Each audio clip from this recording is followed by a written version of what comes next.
Hi everyone, it's Mrs. Stewart here, one of the D&T teachers at Chrisselton. Today's lesson, I'm going to be talking to you about GCSE design and technology. I'll be explaining a little bit about the GCSE, including what you'll study, how you'll learn, and what the course involves. So in D&T, GCSE in particular, you'll have the opportunity to really develop your designing and making skills. So we will allow you to do that by teaching you all of the background information about materials and processes, design theory, sustainability, and then hopefully that will allow you to be fully informed and be able to be really skilled at creating and developing solutions to design problems. So we asked our students this year why they actually opted for D&T. So we asked our GCSE year 10 and 11 students, and we asked our A-level students as well, because obviously they've been through a few more years. And they gave us a variety of different responses. Some of them, as you read the kind of bullet points on this page, opted for D&T because they really liked the fact that the lessons are practical. They liked the change in pace in lessons and the fact that they are up and out of their seats and doing lots and lots of practical work, developing solutions, designing things, practicing skills. But some students also really liked the fact that they could work very independently in the lessons. They can solve their problems, and particularly for the coursework project, they really liked that they had control over what they did in lessons and how they actually tackled the problems with their coursework in lessons. Some students really liked that the lessons are quite different. So you might be doing one particular activity, one lesson when you're investigating something and actually producing a written piece of work, to another lesson where you might be sketching and developing skills in presentation, and another lesson where you might actually be building something and creating something. Some opted for D&T purely because they wanted to pursue careers in the subject, and some students opted for D&T just because they really liked being creative and imaginative. So lots of different reasons here. I'll give you a couple of more minutes to just have a little read through them. Obviously, pay attention to the very, very last bullet point though.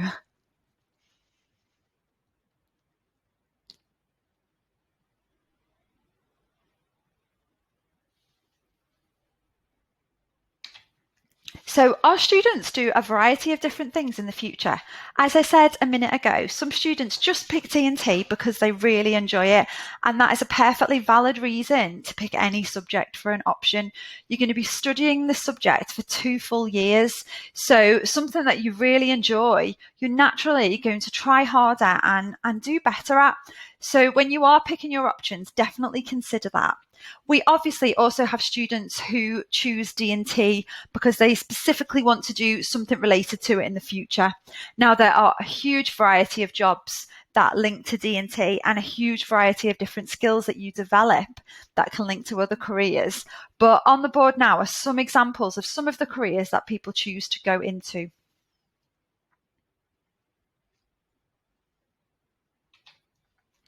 So in D&T, you're going to work with lots of different materials, and you're going to eventually in year 11 produce really high quality products.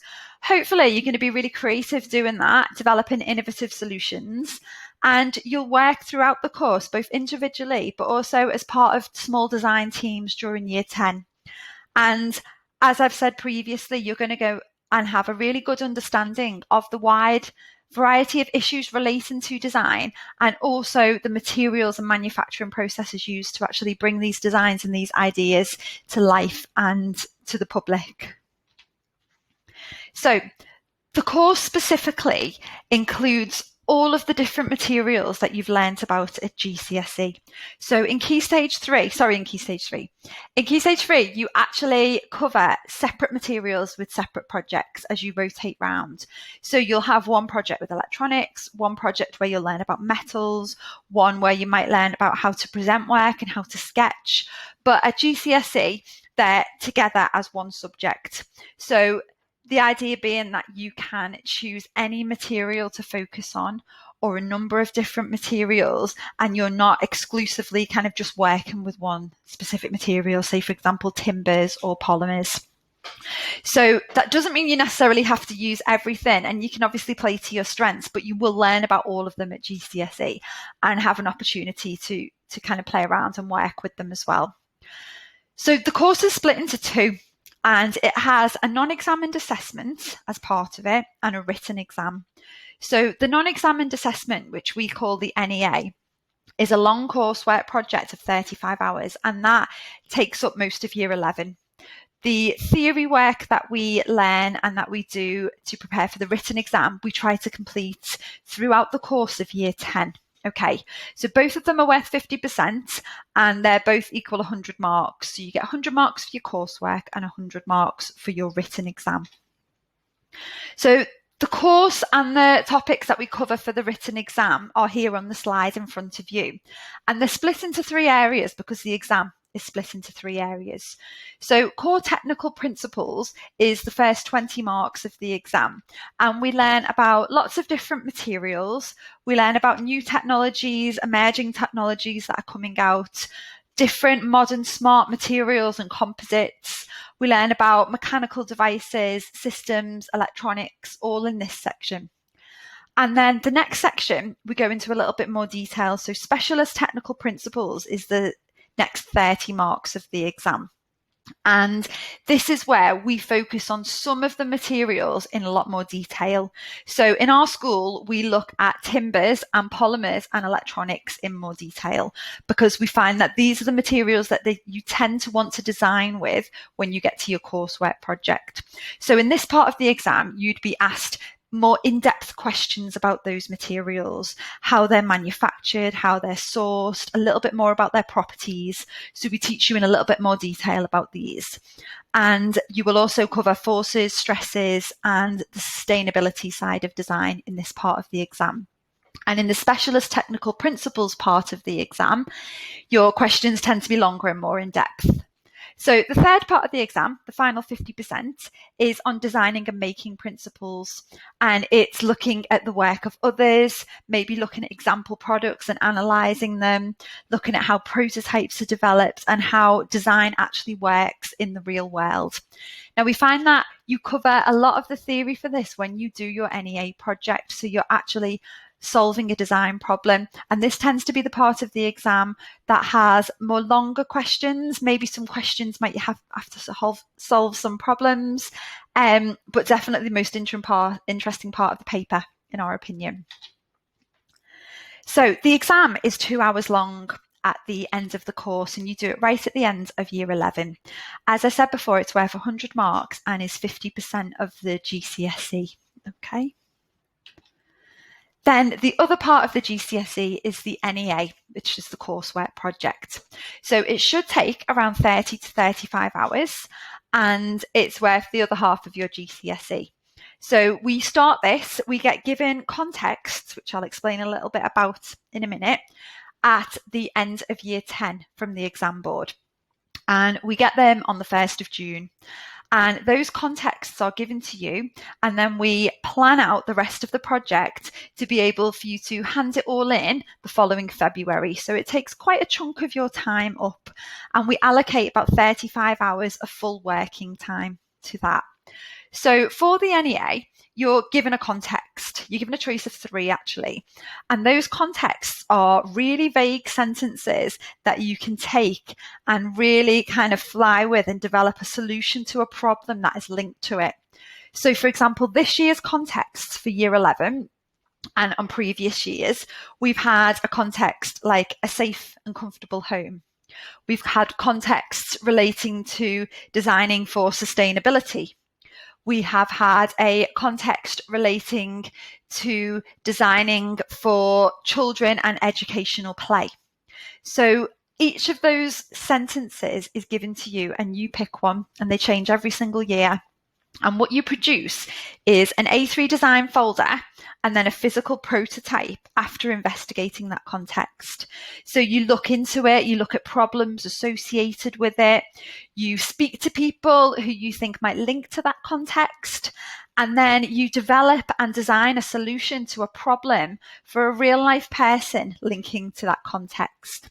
And as you develop it, you'll model it, you'll trial it, you'll test different ways of manufacturing it. You'll give your client examples of it and get their opinions.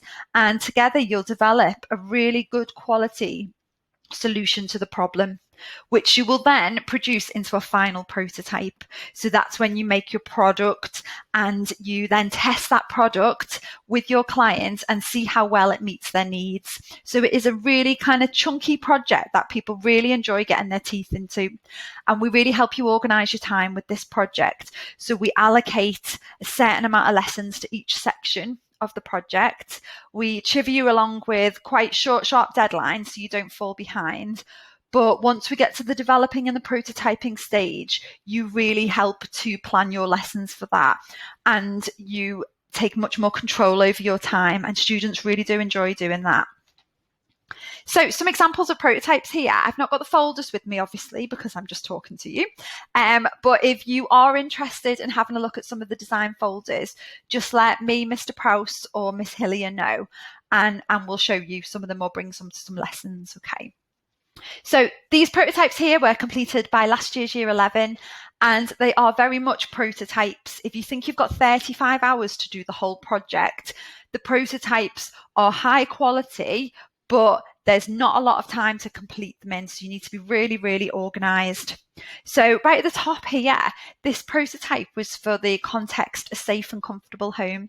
And this student developed something to allow his granddad, who has issues with mobility, particularly in his hands and wrists, to be able to carry different sized plates from the kitchen to the table where he eats his dinner without having to worry about using two hands, so he could make fewer trips because he's quite bad on his legs. So it adjusts, and these kind of little stoppers allow different size plates to be able to held securely.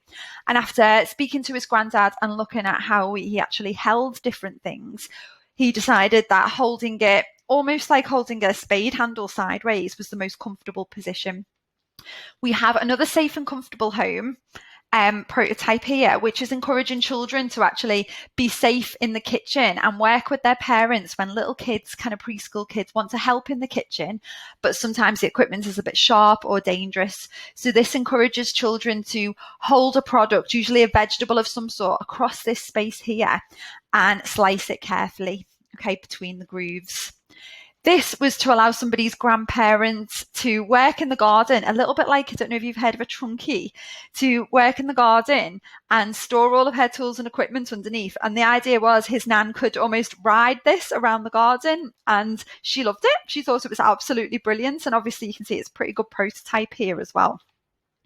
Some other products here, we had somebody doing a sustainable solutions project last year.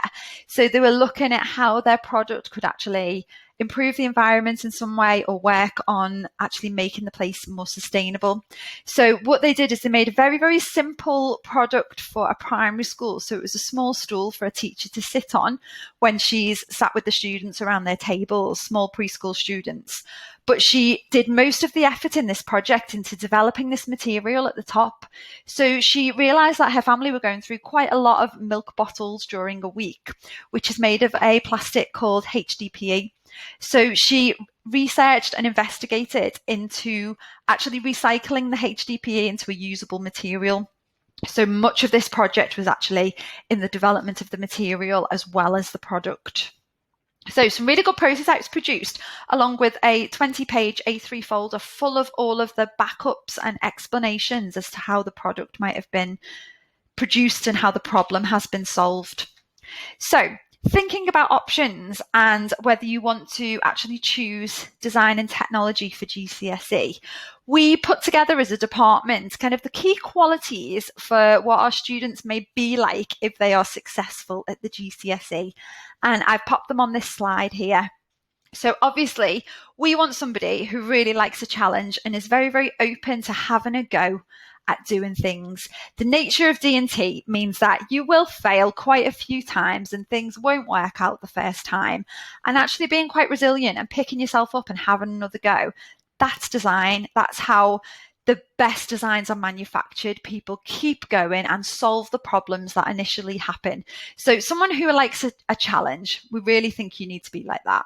Creative, obviously, be willing to take risks with your designs. Have a good sense of humour, because sometimes you've just got to go with it in lessons. And if it doesn't quite work, you can only laugh about it. We'd like you to be organised. We teach you to be organised, but if you've got the willingness to have a go-to, that'd be brilliant. Independent learners, sometimes for your NEA in particular, you have to really find out about things on your own. We can't give you any feedback on your NEA or any kind of guidance specifically for your project. So you do need to be quite independent in your learning, and we teach you to develop that skill during year 10. It is really, really useful if you are good at working in partnership with people. Problems are solved by talking about them and working with other people in your class, and actually bouncing ideas off them is really, really helpful. And obviously, you've got to like designing, like the idea of making things and solving problems. Okay.